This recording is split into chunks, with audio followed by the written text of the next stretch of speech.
Vision infra equipment solutions का IPO subscription के लिए खुल चुका है। इशू साइज 106 करोड़ रुपए है। पूरा का पूरा फ्रेश इशू है। प्राइस बैंड 155 से 163 रुपए प्रति शेयर है।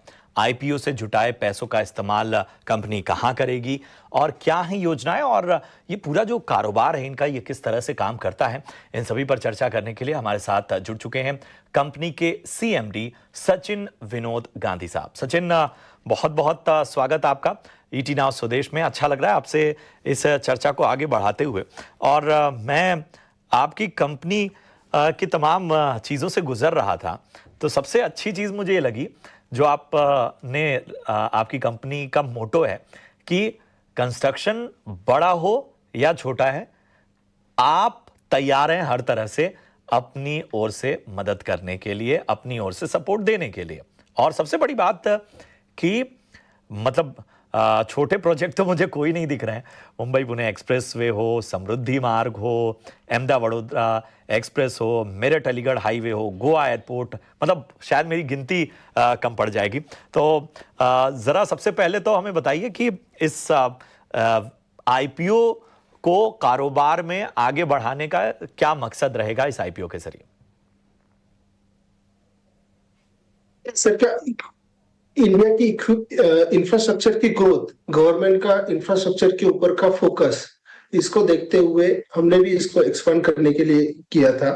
अभी कंपनी आईपीओ के जरिए जो पैसा आने वाला है ये अपना इक्विपमेंट रेंटल बिजनेस है, उसमें लगभग 47 करोड़ रुपीस के आसपास का हम नया इक्विपमेंट खरीदने का प्लान कर रहे हैं। इससे आगे इसमें से 40 करोड़ रुपया हमारा एक वर्टिकल है जो हमारा सेम इक्विपमेंट रेंटल के अकॉर्डिंगली दूसरा वर्टिकल काम करता है जो रिफर्बिशमेंट और ट्रेडिंग का है, करके यूज करेगी। और बचा हुआ जो भी है उसको as a general corporate purpose से यूज होगा। ये तो हुई मैक्रो आउटलुक को लेकर चर्चा, लेकिन अगर आप फाइनेंशियल्स की बात कर सके तो रेवेन्यू करीब 350 करोड़ के आसपास है। आपका नजरिया क्या रहेगा? रेवेन्यू ग्रोथ कंपनी कितना रिपोर्ट कर सकती है और मार्जिन्स अभी कितने हैं और एक्सपेंशन के बाद कितने तक एक्सपैंड हो सकते हैं? सही क्या कंपनी दो वर्टिकल में काम करती है। रिफर्बिशमेंट वाला सेगमेंट कंपनी का अपने आरएचपी में भी हमने बताया कि लास्ट फाइनेंशियल ईयर में दोनों सेगमेंट ने इक्वली कंट्रीब्यूट किया हुआ है और आगे भी कंपनी को इसी तरह की उम्मीद है। कंपनी काफी पॉजिटिव है दोनों सेगमेंट के लिए, क्योंकि अपन साइलेंट पीरियड से जा रहे हैं, लेकिन काफी कंपनी पॉजिटिव है अपने बिजनेस के लिए।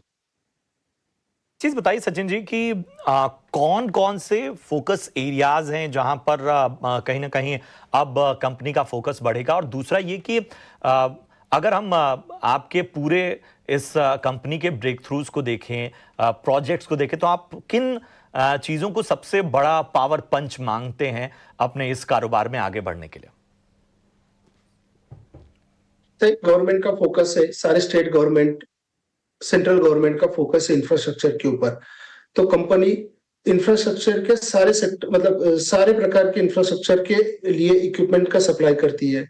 Company road maintenance, airport, railways, mining, इस सारे सेक्टर में कंपनी काम करती है। डिफेंस में करती है, बिल्डिंग एंड फैक्ट्रीज में करती है। तो सारे सेक्टर में कंपनी इक्विपमेंट सप्लाई करती है।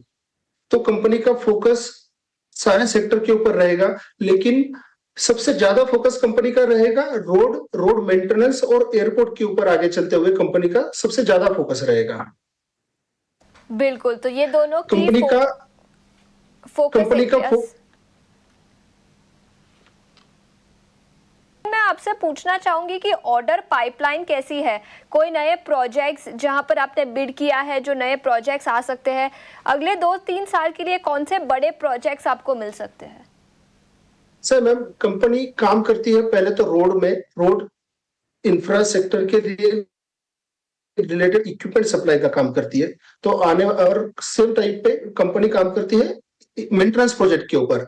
तो जितने भी रोड प्रोजेक्ट बने हुए हैं, तो टीओटी बेस के जितने भी रोड प्रोजेक्ट है, इसी के ऊपर कंपनी का कंटिन्यूअस प्रोसेस में इसके ऊपर कंपनी काम करती है, जो टोल ऑपरेट और मेंटेनेंस। तो जितने नेशनल हाईवेज है, ये कंटिन्यूअस बेसिस के ऊपर कंपनी इसमें इक्विपमेंट का सप्लाई करती है। प्लस स्टेट गवर्नमेंट और नेशनल सेंट्रल गवर्नमेंट के काफी प्रोजेक्ट भी आ रहे हैं, जो पाइपलाइन में है अभी। स्टेट गवर्नमेंट के भी महाराष्ट्र में भी काफी प्रोजेक्ट आ रहे हैं, तो कंपनी का सारे प्रोजेक्ट के ऊपर फोकस रहेगा। कंपनी रिसेंटली अभी काफी एयरपोर्ट में भी काम कर रही है। नवी मुंबई एयरपोर्ट है, नोएडा इंटरनेशनल एयरपोर्ट है, एयरपोर्ट में भी कंपनी का काफी अच्छा फुटप्रिंट है अभी।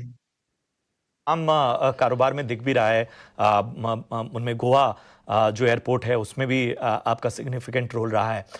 हमें ये बताइए कि कोई भी कारोबार बिना कंपटीशन से आगे नहीं बढ़ता। तो अगर हम आपके पेयर्स को देखें, आपके कॉम्पिटिशन्स को देखें, तो आपके इस सेगमेंट में आप कंपटीशन किस तरह का देख रहे हैं? सर ना, कंपनी दो वर्टिकल में जो काम करती है, तो उसमें थोड़ा कंपटीशन कम हो जाता है, क्योंकि रोड सेक्टर में काम करने वाली कंपनियां ऑर्गेनाइज प्लेयर मार्केट में कम है। तो कंपनी के पास ऐसा ऑर्गेनाइज कंपटीशन सामने नजर नहीं आ रहा है। और इंफ्रास्ट्रक्चर की रिक्वायरमेंट इतनी है कि कंपटीशन भी रहेगा तो इतना फुलफिल करना सारी कंपनियों के लिए पॉसिबल भी नहीं होगा। तो काफी पोटेंशियल ग्रोथ है इस सेक्टर में। तो कंपटीशन ऐसा जितना काम नहीं करेगी इसमें, और ना ही इसमें ऑर्गेनाइज कोई प्लेयर भी है। बिल्कुल, तो कंपटीशन का ज्यादा कुछ इम्पैक्ट नहीं रहेगा, ऑर्गेनाइज प्लेयर्स काफी कम है, जिसके चलते कंपटीशन का इम्पैक्ट कम रह सकता है।